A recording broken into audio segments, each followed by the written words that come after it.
Hello साथियों, गुरु ज्ञान channel में एक बार आपका फिर से स्वागत है।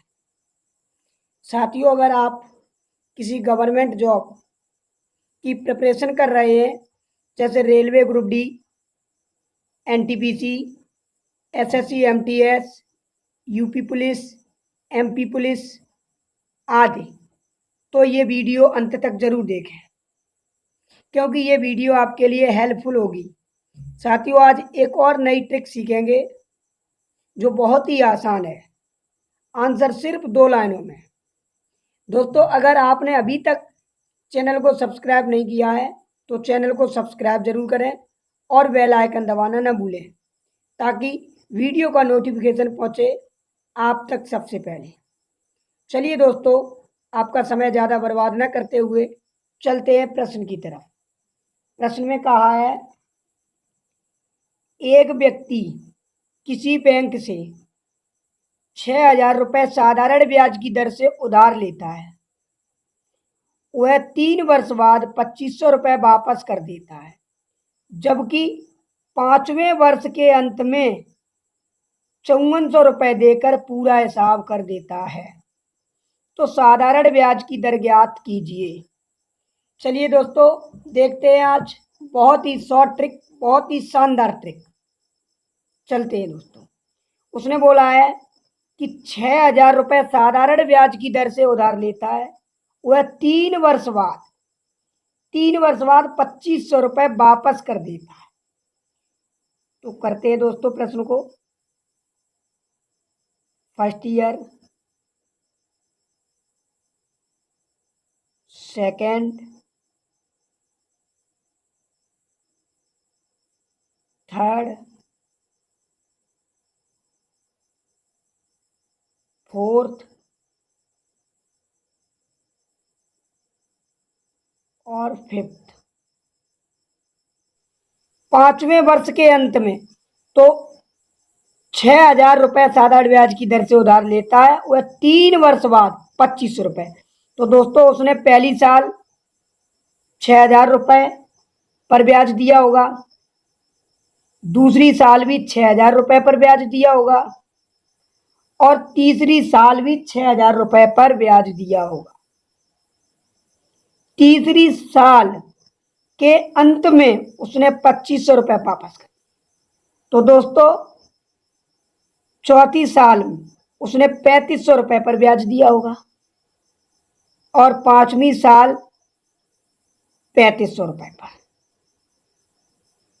उसने बोला है कि अंत में 4,500 रुपये देकर पूरा हिसाब कर दिया। देने कितने थे उसे? 3,500 रुपये। और कितने दिए?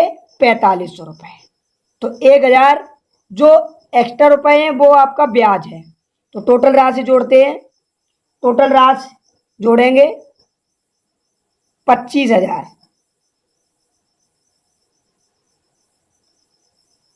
ठीक है दोस्तों। उसने पूछी है दर, तो दर का फार्मूला लगाते हैं।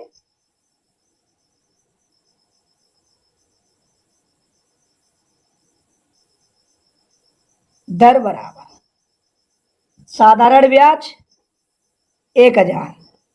दोस्तों, यहां पर 5वीं साल उसे कितने देने थे? 3,500 रुपये। दिए कितने उसने? 4,500 रुपये देकर पूरा हिसाब कर दिया। इसका मतलब 1,000 रुपये वो ब्याज दिया। गुणित 100 बट्टे 25,000। सॉल्व करते हैं दोस्तों। 25 चौको 4। ठीक है दोस्तों, चलते हैं प्रश्न संख्या। चलिए दोस्तों, 2 की तरफ। प्रश्न संख्या 2 में बोला है, एक व्यक्ति किसी बैंक से 5,000 रुपये उधार लाता है। वह 3 वर्ष बाद 2,500 रुपये वापस कर देता है, जबकि 5वें वर्ष के अंत में 4,000 रुपये देकर पूरा हिसाब कर देता है। तो साधारण ब्याज की वार्षिक दर ज्ञात कीजिए।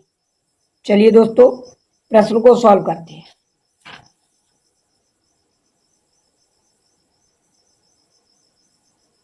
प्रश्न संख्या 2।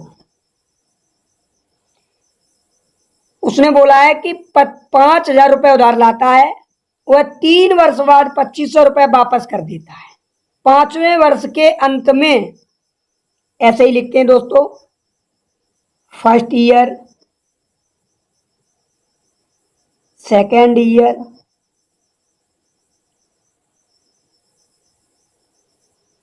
थर्ड ईयर,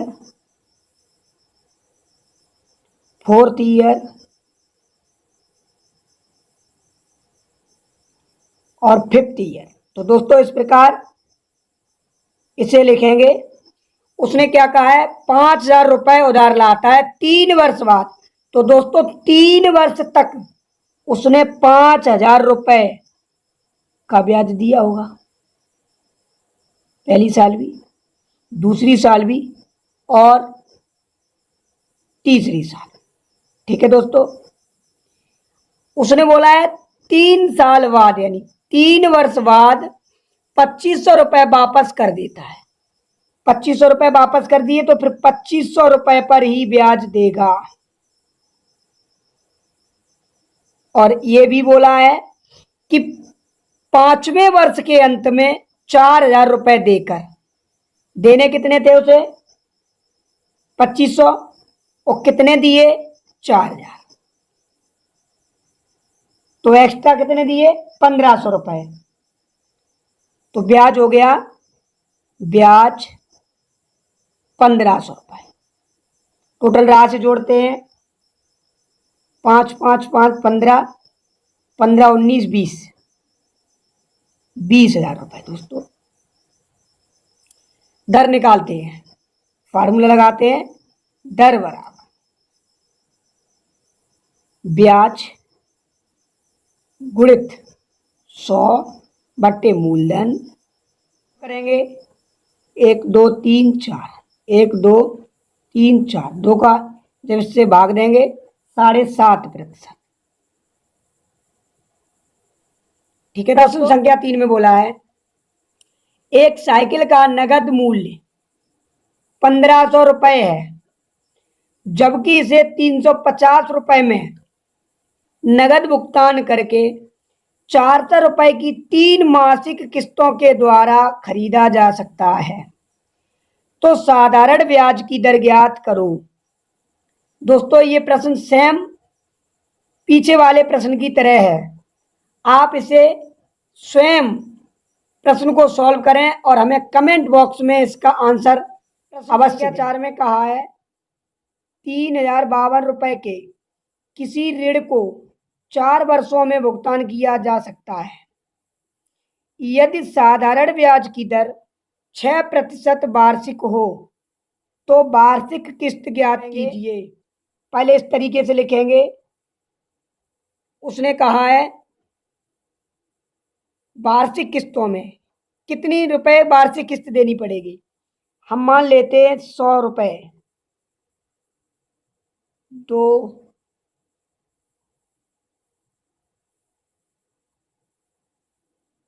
ठीक है दोस्तों, पहली वर्ष कुछ ब्याज नहीं दिया होगा, दूसरी वर्ष,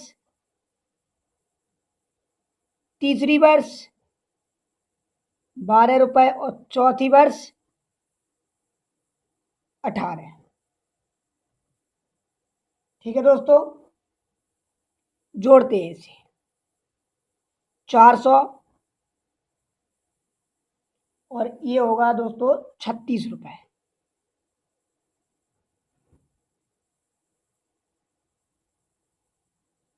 ₹436।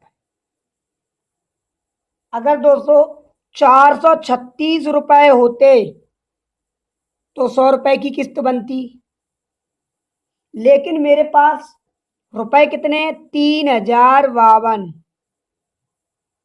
तब किस्त कितने की बनेगी, 100 बटे 436 गुणित 3,052। ठीक है दोस्तों, इसे जब सॉल्व करेंगे तो आंसर निकल के आएगा 700 रुपये। प्रश्न संख्या 5 में कहा है 770 रुपये की देय धनराशि को कितने रुपए की वार्षिक किस्त के द्वारा 5 वर्षों में भुगतान किया जा सकता है यदि साधारण ब्याज की वार्षिक दर 5% हो। चलिए दोस्तों, इसे यहीं पर सॉल्व करते हैं। 5 वर्षों में, तो इसे भी लिखते हैं इसी प्रकार। 100, पहली वर्ष 0, दूसरी वर्ष 5 रुपए, तीसरी वर्ष 10 रुपए, चौथी वर्ष 15 रुपए और पांचवी वर्ष 20 रुपए। टोटल इसे जोड़ते हैं, ये 500 रुपए और इसे जोड़ेंगे 20, 30, 40, 50, तो टोटल हुआ 550 रुपए। ठीक दोस्तों, अगर 550 रुपए 550 रुपए मेरे पास होते तो 100 रुपए की किस्त बनती, लेकिन मेरे पास 770 रुपए है। तो इसे जब सॉल्व करेंगे तो 100/550 गुणित 770, जब इसे सॉल्व करेंगे तो 11 से 5 बार, 11 से 7 बार। ठीक है दोस्तों, और 5 से जब इसे भागित करेंगे तो 20 बार, निकल के आएगा 140 रुपया। प्रत्येक किस्त उसकी 140 रुपए की होगी।